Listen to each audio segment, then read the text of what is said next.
Най-важната цел на проекта е да научи децата, че етническите и верските различия не са пречка за изграждане на добри и човешки взаимоотношения. Децата се чувстват значими от участието си в тези дейности.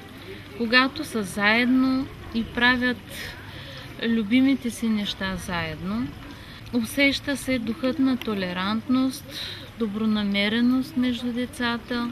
Организаторите се стремят да провокират у децата от малцинствата траен интерес към заниманията в училище, за да може те успешно да завършат своето образование. В програмата на проекта са заложени атрактивни инициативи.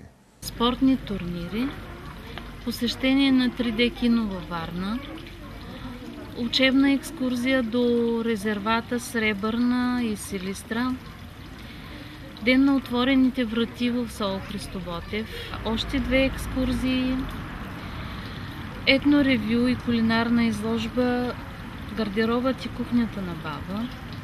Ще издадем сборник с рецепти,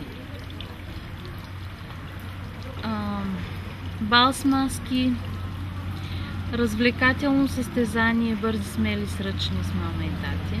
През ваканцията децата се забавляват на градския плувен басейн, като входната им такса и храната са за сметка на средствата от проекта. Приятно ни е да играем заедно. Весело ни е. Ние сме приятели.